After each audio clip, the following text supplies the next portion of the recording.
So now I'll talk about three things. Two that you'll need, and one that you will not need but you'll want, okay? Sorry, the mine's are a little surface rusted. I'll probably have to take care of that. But those are my extended studs. This is something you're going to want. You don't need it, but you're gonna want it, okay? These, when you install these wheels, your stock studs are gonna sit way too inside of the wheel holes, and you wanna get something that sticks out so you can get more thread on the wheel lug nuts, you know?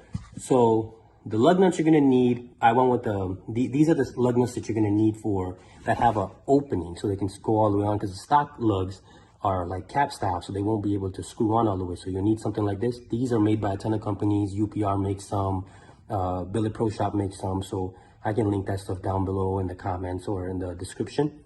But yeah, so let me, depending on how much you guys are interested in the videos.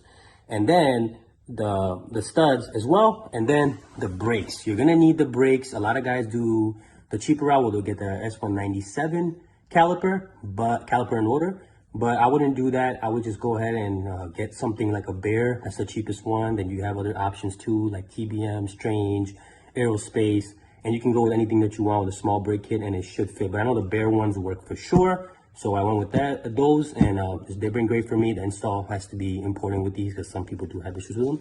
But just make sure the install is on point. And I probably wouldn't put them on the front because most of the braking is done by the front.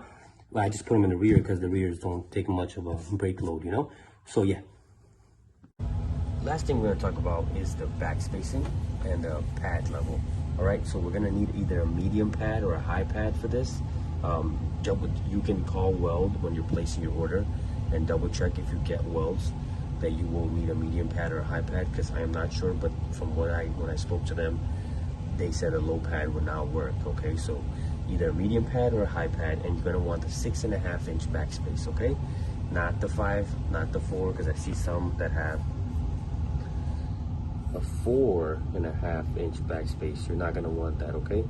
And then this looks like also a low pad, but I'm not sure. Okay, so yeah, you're gonna want this. This would work.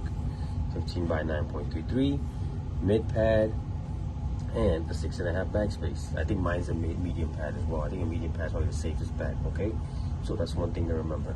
Last thing that you probably gonna need to know about these, and then that'll be good to go.